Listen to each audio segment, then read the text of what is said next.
বন্দি চাকরিচ্যুত মিডিয়া সদস্যদের স্বজনদের আন্দোলন নিয়ে আরো কথা বলতে আমাদের সঙ্গে অনলাইনে যুক্ত হচ্ছেন বৈষম্য বিরোধী ছাত্র আন্দোলনের আয়াতুল্লাহ বেহেশতি। তিনি যুক্ত আছেন বন্দি মিডিয়া সদস্যদের স্বজনদের এই আন্দোলনেও। আয়াতুল্লাহ বেহেশতি, আপনাকে স্বাগত জানাচ্ছি। প্রথমেই আপনার কাছে জানতে চাই, বৈষম্য বিরোধী ছাত্র আন্দোলন কি করে বন্দি মিডিয়া সদস্যদের যেই আন্দোলন চলছে এই আন্দোলনের সঙ্গে যুক্ত হলো? এটি কি কেন্দ্রীয় সিদ্ধান্ত বৈষম্য বিরোধী ছাত্র আন্দোলনে, নাকি আপনি ব্যক্তিগতভাবে এখানে যুক্ত হয়েছেন? ধন্যবাদ নাগরিক টিভিকে। আমি এই মুহূর্তে অবস্থান করছি শহীদ মিনারে। আজকের মতো আমাদের কর্মসূচি এখানে আমরা সমাপ্ত ঘোষণা করেছি। জি, বৈষম্য বিরোধী ছাত্র আন্দোলনের কেন্দ্রীয় কোনো সিদ্ধান্ত এটি নয়। প্রথমত, আমি আমার পরিবারে সেনা অফিসার রয়েছেন এবং শুধু সেটি নয়, আমার অনেক ক্লোজ আত্মীয় এবং যারা আছেন আশেপাশে, যারা অনেক কলিগ আছেন, তাদের পরিবার কোনোভাবে বিডিআর হত্যাকাণ্ডের এই বিষয়টির সাথে পরোক্ষ এবং প্রত্যক্ষভাবে অনেকেই যুক্ত ছিলেন। তো সেই দৃষ্টিকোণ থেকে আমরা বেশ কয়েকজন, আমরা 3 থেকে 4 জন বৈষম্য বিরোধী ছাত্র আন্দোলনের নেতাকর্মী এখানে জড়িত আছি। তাদের সাথে কোনো না কোনোভাবে বিডিআর এই হত্যাকাণ্ডের বিষয়টি জড়িত ছিল। সেই দৃষ্টিকোণ থেকে আমরা জড়িত হয়েছি। আর দ্বিতীয়ত বিষয়টি হলো যে আমরা অ্যাকচুয়ালি যে কোনো বিষয়ে যখন বৈষম্য দেখি সেই বিষয়ে আমরা প্রতিবাদ করার চেষ্টা করি, সেটা স্বপ্রণোদিতই হয়ে হোক, কিংবা কেন্দ্রীয় সিদ্ধান্ত মোতাবেক হয়ে হোক, কিংবা আমাদের নিজস্ব সিদ্ধান্ত মোতাবেক হয়ে হোক।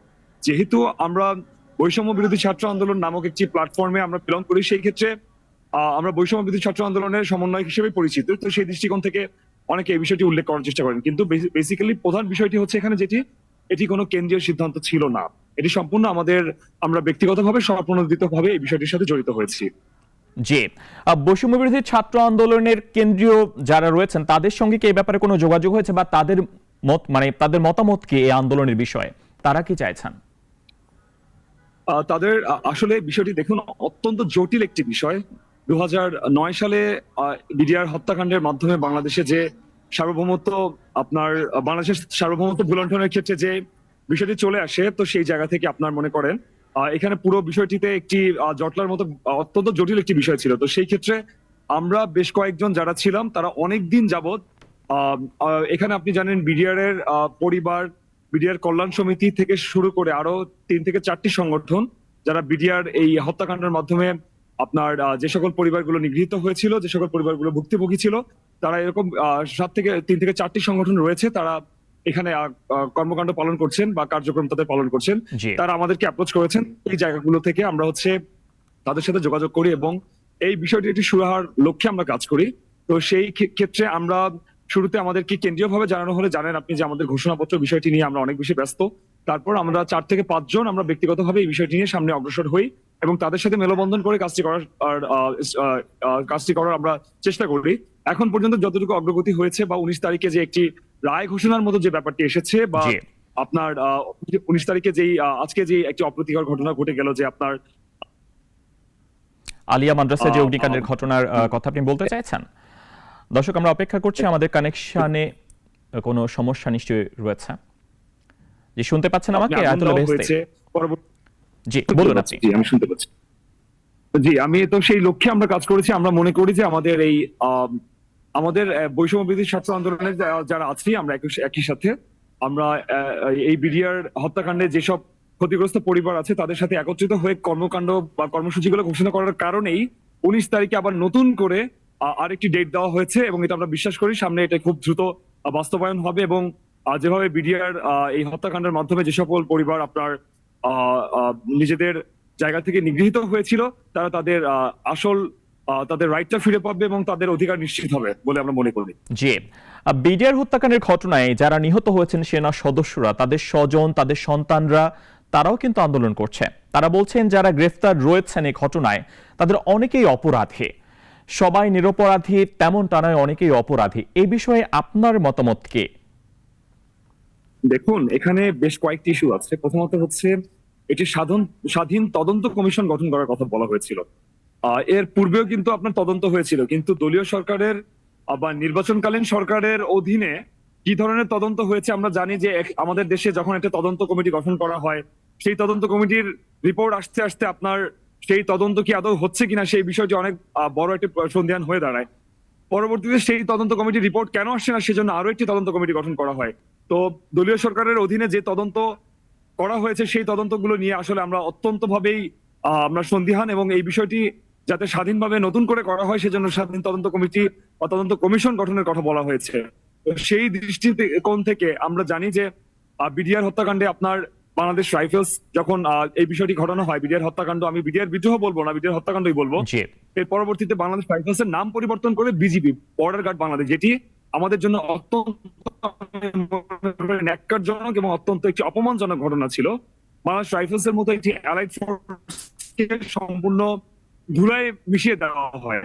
তো সেই জায়গা থেকে পরবর্তীতে এই বা সেনা অফিসার যারা ছিলেন এবং একই সাথে বিডিআর অফিসার যারা ছিলেন তাদেরকে কি একে অপরের দিকে মুখোমুখি করা হয়েছে কিনা, সেখানে আরেকটি বিষয় উল্লেখ্য, সেটি হলো যে আপনার যারা বিডিআর সৈনিক যারা ছিলেন তাদের অনেকেই নিজেদেরকে নিরপরাধ দোষী বা নিরপরাধ সাব্যস্ত করছেন, কারণ অনেকে সেই অবস্থানে সেখানে ছিলেন না, সে জি স্থানে সেখানে ছিলেন না।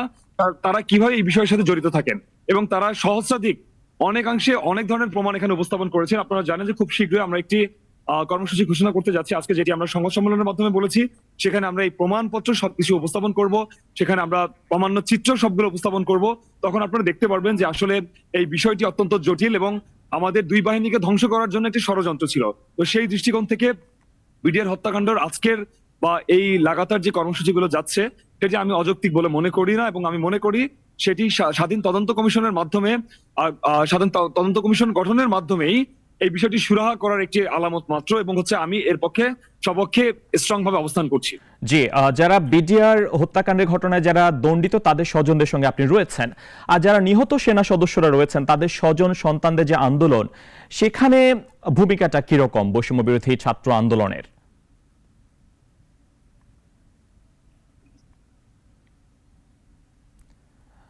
আয়াতুল্লাহ শুনতে হ্যালো, পেয়েছেন আমাকে? জি আমি শুনতে পাচ্ছি, জি বলুন। জি না, আমি বলছি আপনি তো রয়েছেন বা আপনারা রয়েছেন যারা বিডিআর বিদ্রোহের ঘটনায় যারা দণ্ডিত হয়েছেন বিডিআর সদস্যরা তাদের স্বজনদের সঙ্গে আন্দোলনে রয়েছেন, কিন্তু সেনা সদস্য যারা নিহত হয়েছেন তাদের স্বজনেরা তাদের সন্তানেরা যে আন্দোলন করছেন সেই আন্দোলনেও কি বৈষম্য বিরোধী ছাত্র আন্দোলন কোনো ভূমিকা রাখছে? দেখুন, এখানে দুটি পার্টি চিন্তা করার কোনো আসলে ওয়ে নাই। আমাদের জায়গা থেকে আমরা এই আন্দোলন যারা ঘোষণা করেছে তাদের সাথে সংহতি জ্ঞাপন করেছি, এবং অলরেডি আমরা যারা আপনার সেনা পরিবার যারা রয়েছেন তাদের সাথে কন্ট্যাক্ট করার এস্টাবলিশ করার চেষ্টা করছি, এবং তাদের সাথে আমরা খুব শীঘ্রই আমরা তাদের সাথে একই সাথে বসার চেষ্টা করছি। এবং আমরা আমরা চাই আমাদের জায়গা থেকে যে আমাদের এই দুটি বাহিনী, আপনি জানেন যে বিডিআর এর যারা অফিসার যারা ছিলেন তাদের অনেকেই সেনা অফিসার থেকে আপনার একে অপরকে মুখোমুখি করার চেষ্টা করা হয়েছে বিভিন্ন সময়ে, জি পাল্টাপাল্টি বক্তব্য হয়েছে নিজেদের। এই বিষয়গুলোকে আমরা সুরাহা করার চেষ্টা করছি। বেসিক্যালি পুরো ঘটনাতে যেটি দাঁড়িয়েছে যে আমরা দেখেছি যেমন বিস্ফোরক মামলার যেটি কথা বলা হলো, এবং পরবর্তীতে সেখানে আপনার হত্যা মামলার কথাও যেটি বলা হলো, অনেক বিডিআর সৈনিককে কিন্তু সরাসরি আপনার সেলে রেখে তাকে নির্যাতন করে হত্যা করা হয়েছে। এবং এখানে অ্যাডভোকেট আব্দুল আজিজের কথা আছে যে যার বাবাকে সেলে নির্যাতন করে টর্চার করে হত্যা করা হয়েছে। তো সেই জায়গা থেকে আসলে নিউট্রাল গ্রাউন্ড থেকে চিন্তা করা না ছাড়া আমি কারো পাক্ষিক হয়ে আমি কাজ করতে পারবো না, প্রথমত বিষয়টি এটি। জি দ্বিতীয়ত হলো যে আমি ইনক্লুসিভ করার চেষ্টা করছি যারা সেনা অফিসারের যারা পরিবার যারা ক্ষতিগ্রস্ত হয়েছে, বিশেষ করে আমি এখানে রাকিন এবং সাকিব, যিনি অ্যাডভোকেট সাকিব, ব্যারিস্টার সাকিব, আমি দুজনের কথাই উল্লেখ করবো। তাদের বাবা এবং একজন হচ্ছে গুজরাটি কর্নেল এলাহি সাহেব, এবং হচ্ছে আপনার মেজর শাকিল, দুজনের জি কথা আমি উল্লেখ করবো। তাদের সাথে তাদের পরিবারের সাথে আমরা যোগাযোগ করার চেষ্টা করেছি। আপনি জানেন যে তারা অলরেডি এই বিষয়টি নিয়ে আপনার চিফ অ্যাডভাইজারের অফিসে যোগাযোগ করেছেন। তো সেই জায়গা থেকে অপর পক্ষ যেটি আছেন, আমি কিন্তু পক্ষ বলতে নারাজ, আমি আবারও বলছি, কিন্তু এদিকে যারা বিডিআর সৈনিক বা বিডিআর পরিবার যারা আছেন তাদের সাথে কিন্তু এই ধরনের যোগসাজশ এখন পর্যন্ত করানো সম্ভব হয়নি। তো সেই দৃষ্টিকোণটি থেকে আসলে আমি আমার জায়গা থেকে এদের জায়গা থেকে প্রথমে কথাগুলো শুনবো। অবশ্যই আমি দুই জায়গা থেকেই চেষ্টা করব তাদের মধ্যে সমন্বয় করার, এবং তাদের মধ্য থেকে তারা দুই পক্ষ থেকে কি ধরনের সমাধান চাচ্ছেন সেই বিষয়টি সমাধান করার লক্ষ্যে আসলে স্বাধীন তদন্ত কমিশন গঠনের মাধ্যমে সেটি আমি আমার জায়গা থেকে চেষ্টা করছি। জি বিডিআরের যে হত্যা মামলা সেটি বিচার কাজ তো এখনো চলছে, আর এই সময় যদি বন্দী স্বজনদের মূল দাবি যেটি মামলাটি বাতিল করে দেওয়া, তাহলে পিলখানা হত্যাকাণ্ডের বিচারটা আসলে কি করে হবে যদি মামলাটি বাতিল হয়ে যায়? নিহতদের স্বজনেরা কি বিচার পাবেন সেক্ষেত্রে? না, সেক্ষেত্রে আপনার এখানে আর্টিকেল 49 যদি ভুল না করে থাকি, সিপিআরসি কত দুইটি ধারার কথা উল্লেখ করা ছিল। আজকে আমাদের এখানে আনোয়ার সাহেবের সাথে কথা হয়েছে, আপনার ব্যারিস্টার আনোয়ার সাহেবের সাথে। আপনার সেখানে আমরা দেখেছি এখানে একটি আর্টিকেল 49, আরেকটি হচ্ছে ধারা তম দুটি ধারার কথা উল্লেখ করা হয়েছে সিপিআরসি। তো এই জায়গা থেকে এই যে সাধারণ ক্ষমা বা আপনার যেটি বলেন যে মামলা নিষ্পত্তির বিষয়টি জি। কিন্তু আসতে পারে বলে আমরা বিচারিক জায়গা থেকে দেখেছি। এই ব্যতীত স্বাধীন তদন্ত কমিশনের রিপোর্ট আসার আগ পর্যন্ত যারা অলরেডি, আপনি জানেন যে বিডিআর এটি 2009 সালে হয়েছে, তো আজকে 2024 সাল, অর্থাৎ আপনি 16 বছরের কথা চিন্তা করছেন, অলমোস্ট 16 বছরের কথা আপনি চিন্তা করছেন। তো সেই জায়গা থেকে আপনি কিন্তু এদেরকে চাইলেই আমাদের উপর মহল থেকে আমাদের বিচারিক জায়গা থেকে এদেরকে জামিন দিয়ে পরবর্তীতে তদন্ত কমিশনের রিপোর্ট পর্যন্ত বিষয়টিকে ডিলে করা সম্ভব। কিন্তু সেটি না করে যারা 9 বছর, যেমন বিস্ফোরক মামলার কথা উল্লেখ ছিল, আর অন্য আরেকটি মামলার কথা যেটি উল্লেখ ছিল, ভোগ করে যাচ্ছে। তো সেই দুটি জায়গা থেকে আমি প্রচন্ড ভাবে এই বিষয়টি অত্যন্ত দুঃখজনক যে এখনো তারা তাদের বিচার বহির্ভূত ভাবেই বা তাদের বিচারিক প্রক্রিয়ায় যে সাজাটি তারা ছিল, তারপরেও তারা এক্সট্রা একটা সাজা ভোগ করছেন। তো আবার একই সাথে আমি যেই ধারাগুলোর কথা উল্লেখ করলাম, জি। সেই জায়গা থেকেও কিন্তু তারা তাদের জায়গা থেকে মামলা নিষ্পত্তির কথা তারা চিন্তা করতে পারে। কিন্তু কোনো ওয়েতেই এটি সম্ভব হবে না যতক্ষণ না পর্যন্ত আমাদের অন্তর্বর্তীকালীন সরকারের পক্ষ থেকে কোনো ধরনের কোনো স্পষ্ট এবং সুস্পষ্ট কোনো ধরনের কোনো স্টেপ গ্রহণ করা হবে। তো সেই লক্ষ্যে কিন্তু আমরা আপনারা জানেন আজকে প্রায় আমরা 3 দিন যাবত আমরা কর্মসূচি গ্রহণ করেছি। জি। এই বিষয়টি আমরা সামনে উল্লেখ করার চেষ্টা করেছি। জি। জি। আর বিডিআর হত্যা মামলা যে বিচার ব্যবস্থা, সেটি নিয়ে প্রহসনের কথা তো বলছেন স্বজনেরা, বলছেন যারা চাকরিচ্যুত রয়েছেন সদস্য বা ভুক্তভোগী পরিবার। এই প্রহসনটা কি করে চলছে আপনি তাও কিছু বলেছেন, আমি আরেকটু ডিটেইলে জানতে চাই সেই প্রহসনটা আসলে কি ভাবে হচ্ছে সেটি। প্রহসনের বিষয় মূলত প্রথম যেটি আসলো যে কালকে হুট করে বলে দেওয়া হলো যে অমুক জায়গায় আপনার কোর্ট বসবে, আবার একটু পরে ক্যান্সেলও করা হলো, আবার বলা হলো আবার কোর্ট বসবে। তো এত বড় একটা সেন্সিটিভ ইস্যু যেখান দিয়ে বাংলাদেশের সার্বভৌমত্বের বিষয় চলে আসে, জি। সেই বিষয়গুলোকে যদি আপনি এতটা লাইটলি নেন, তাহলে আমি এটাকে প্রহসন ছাড়া অন্য কিছু বলতে পারবো না, প্রথমত। দ্বিতীয়ত হলো 19 তারিখ পর্যন্ত ডিলে করার কোনো যৌক্তিকতা আমি অ্যাটলিস্ট দেখি না। আপনার এই বিষয়টি নিয়ে তারা রাজপথে নেমে আসছে। বিডিআর তো আমাদের বাংলাদেশের সার্বভৌমত্ব রক্ষার জন্যই কাজ করেছিল, তারা তো বাংলাদেশের সীমান্ত রক্ষার অতন্ত্র প্রহরী ছিল। তাদের বিষয়টিকে এভাবে লাইটলি না নিয়ে অতি সত্বর কিন্তু তারা চাইলে একটা ডেট ঘোষণা করার মাধ্যমে এই বিষয়টি শুরু করতে পারতো। তো সেই জায়গা থেকে আমি এতটা ডিলে, এই বিষয়টি আমাদের কাছে কিন্তু সন্দেহের অবকাশ রেখে যায়। সেজন্য এটিকে আমরা প্রহসন করে বলছি, প্রহসন হিসেবে উল্লেখ করছি। জি। ঢাকা আলিয়া মাদ্রাসা প্রাঙ্গণে সেখানকার ছাত্ররাও অস্থায়ী আদালত অপসারণ চেয়ে বিক্ষোভ করেছে। গত রাতেই পুড়িয়ে দেওয়া হয়েছে এজলাস। এই বিষয়গুলো কিভাবে দেখছেন আপনারা? আর ঢাকা আলিয়া মাদ্রাসার ছাত্রদের আন্দোলনের সাথে আপনাদের আন্দোলনের কোনো ধরনের যুক্ততা আছে কিনা, আপনারা কি একই সাথে করছেন কিনা ব্যাপারগুলো?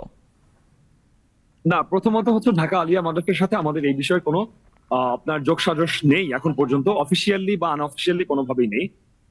আমাদের আন্দোলন জাস্ট একটা জায়গায় হচ্ছে, শহীদ মিনার বা শাহবাগ ব্লকেট করছি, কখনো কর্মসূচি দিচ্ছি, এভাবে এগিয়ে যাচ্ছে। কিন্তু আপনার ঢাকা আলিয়াতে যেই ঘটনাটি ঘটেছে সেটি আমি দুইটি জায়গা থেকে আমি আসলে ব্যাখ্যা করতে চাই। প্রথমত হলো, এটা কি আসলেই আমাদের এই বিষয়টিকে প্রশ্নবিদ্ধ করার জন্য, আপনার বিডিআর হত্যাকাণ্ডের বিষয়টিকে আসলে প্রশ্নবিদ্ধ করার জন্য কোন স্টেপ কিনা, সেটা আসলে আমার এই বিষয়ে সন্দেহ আছে। দ্বিতীয়ত হচ্ছে, তাদের জায়গা থেকে একটা স্টেটমেন্ট বা তাদের জায়গা থেকে এক ধরনের গুঞ্জন এসেছে যে তারা তাদের জায়গায় বেসিক্যালি হচ্ছে যে এই কোর্ট প্রাঙ্গণে যদি যেই এমন কোনো বিষয় ঘটে, এমন কোনো রায় আসে যেটি সম্পূর্ণ অবিচার হয়ে যায় বা যেটি কোনোভাবে অ্যাকসেপ্ট হয় না, এরকম কোনো রায় যদি এসে থাকে, তাহলে কিন্তু বিষয়টি টোটালি তাদের জায়গা থেকে যেন কালেমা লেপন না হয়, সেজন্য তারা এই কাজটি করে থাকতে পারে বলে আমরা এক ধরনের গুঞ্জন শুনেছি বা এক ধরনের আমরা তাদের কাছ থেকে ভাষ্য শুনতে পেরেছি। তো দুটি বিষয়টির কোনোটিকে কিন্তু আমরা উড়িয়ে দিতে পারছি না সে জায়গা থেকে।